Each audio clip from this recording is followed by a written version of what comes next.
Bismillahirrahmanirrahim. Assalamualaikum warahmatullahi wabarakatuh. Nama saya Anis Syakira binti Asmi. Hai, Assalamualaikum. Saya Nur Akila binti Zulkifli. Nama saya Nur Anis binti Samsudin. Saya Siti Anis. Tajuk yang kami dapat iaitu institusi kewangan Islam dan kontrak-kontrak muamalat. Okey, kalau kita tengok dekat negara kita, institusi kewangan Islam sebagai contoh adalah Baitul Mal, Takaful, Wakaf, Gadai Islam dan sebagainya. Institusi kewangan Islam berpegang kepada dua prinsip. Prinsip yang utama adalah Al-Quran, yang kedua adalah As-Sunnah. Institusi kewangan Islam mengamalkan elemen-elemen seperti mengamalkan Islam secara sepenuhnya dan juga sistem canggih dan berdaya maju. Maksud mengamalkan Islam secara sepenuhnya, institusi kewangan Islam tak mengamalkan Islam secara separuh-separuh. Sebagai contoh, institusi kewangan Islam tak mengamalkan riba sebab Allah cakap dalam Al-Quran yang riba itu haram. Okay, seterusnya kita pergi kepada institusi kewangan Islam yang pertama, iaitu institusi Baitul Mal. Institusi Baitul Mal daripada segi bahasa bermaksud rumah harta. So, dia punya fungsi adalah untuk mentadbir cukai dan juga meneruskan pengagihan zakat untuk rakyat awam. Kalau kita tengok institusi Baitul Mal ni dah ditubuhkan daripada sejak zaman Khalifah Umar Al-Khattab lagi dia punya penubuhan dia. Okay, seterusnya kita pergi kepada takaful. Daripada segi bahasa maksudnya saling menjamin. Takaful fungsinya adalah untuk seseorang yang menghadapi malapetaka, terutamanya daripada segi kewangan. Sebagai contoh, sakit, kematian, ataupun lumpuh, ataupun ataupun yang melibatkan kos rawatan dekat hospital lah. Okay, seterusnya kita pergi kepada wakaf. Wakaf daripada segi bahasa bermaksud menahan, berhenti dan menegak.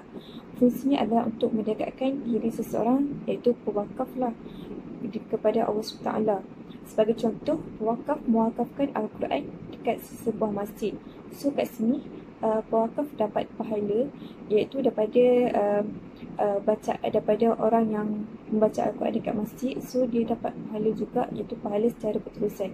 So kat sini keistimewaan wakaf dapat mendekatkan diri seseorang kepada Allah SWT dan juga si pewakaf tu mendapat pahala secara berterusan. Selain itu, zakat. Zakat merupakan terbitan kalimah daripada perkataan Arab iaitu bermaksud suci dan subur.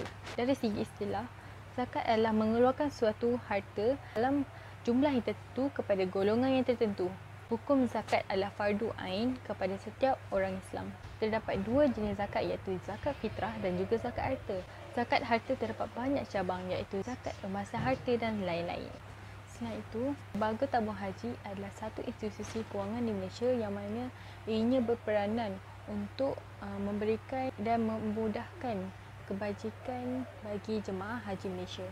Tabung Haji mempunyai lebih daripada 50 tahun pengalaman dalam perkhidmatan dan simpanan.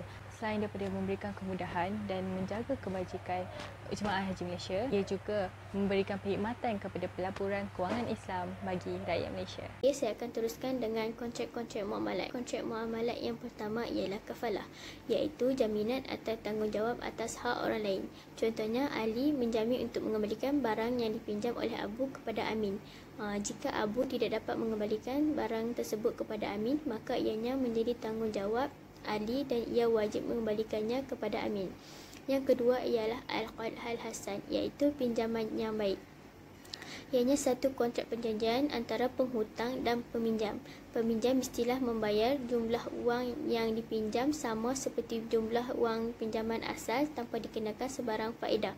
Contohnya, Amri diberi pinjaman sebanyak 5,000, so jumlah yang perlu dibayar semula juga adalah 5,000.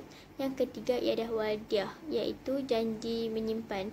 Ianya satu kontrak perjanjian antara pihak yang mempunyai barang dan juga pihak yang diberikan amanah untuk menjaganya dengan tujuan keselamatan.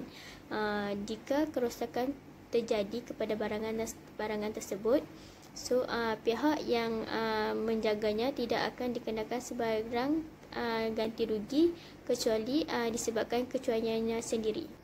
Seterusnya ialah mudharabah. Mudharabah ialah satu bentuk kontrak perkongsian yang melibatkan pemilik modal dan juga pengusaha. Jika terdapat keuntungan, mereka berkongsi bersama-sama atas dasar perjanjian, dan jika berlaku kerugian, ianya ditanggung oleh pemilik modal. Seterusnya ialah hawadah, iaitu satu bentuk kontrak memindahkan hutang tanggungan seseorang kepada seseorang yang lain. Contohnya, Ali mempunyai hutang dengan Abu, Abu mempunyai hutang dengan Ahmad. dan jumlah hutang mereka adalah sama. Disebabkan Abu tidak mampu membayar hutangnya kepada Ahmad, ia berunding dengan Ali untuk memberi hutangnya kepada Ahmad. So Ahmad akan berhubung langsung dengan Ali dan Abu akan terlepas tanggungjawab hutangnya. Adalah salah satu daripada kontrak Muhammad Islam yang mana ianya diambil daripada perkataan bahasa Arab yang bermaksud kekal, tetap dan jaminan. Ar-Rahnu juga dikenali sebagai pajak gadai. Selain itu, ada 4 syarat bagi menjalankan Ar-Rahnu, iaitu yang pertama, 2 orang yang berakad, sirah, yang ketiga, almarhum bi, iaitu hutang itu sendiri. Yang keempat adalah almarhun, iaitu barang yang dijadikan jaminan. Ijarah ialah satu bayaran yang diberikan daripada seorang kepada seorang atas bayaran atas suatu benda. Ianya juga dikenali sebagai sewa.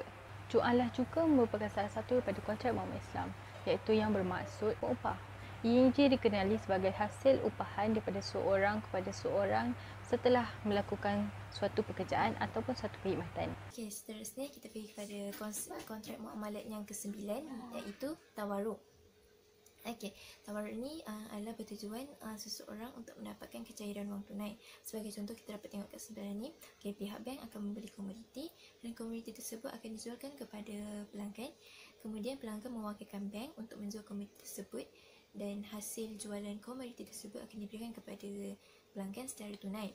Dan pelanggan akan membayar semula hasil pembelian daripada pihak bank itu secara tangguh melalui kaedah ansuran yang telah dipersetujui. Seterusnya adalah baik bisamin ajal. Baik bisamin ajal ni secara ringkasnya adalah pinjaman untuk membeli rumah. Okey, pelanggan akan membeli rumah yang dikendaki, kemudian bank akan membeli rumah tersebut daripada pemaju secara tunai dan bank akan menjualkan rumah tersebut kepada pelanggan dengan bayaran secara tangguh.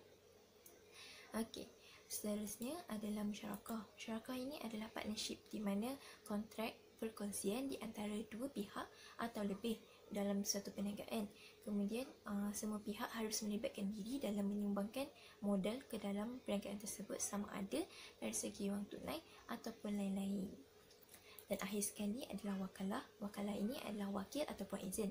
Sebagai contoh, ejen zakat yang telah menjadi wakil untuk mengutip wang itu dan menyerahkan kepada yang layak menerimanya. Akhir sekali adalah hikmah adanya institusi kewangan Islam ini dan juga kontrak Islam ini adalah yang pertama, merapatkan jurang di antara orang miskin dan orang kaya sebagai contoh zakat. Yang kedua ialah mengelakkan penipuan dan penindasan kepada orang Islam. Sebagai contoh, claw machine adalah diharamkan kepada orang Islam bermainnya kerana ia terdapat unsur gharar. Okay? Dan akhir sekali ia sebagai pemangkin pertumbuhan ekonomi Islam, di mana Islam telah menyediakan garis panduan yang sempurna di dalam semua aspek ekonomi. Jadi ekonomi Islam juga mampu berjaya setanding dengan ekonomi Barat. Okey, sekian sahaja daripada kami. Assalamualaikum.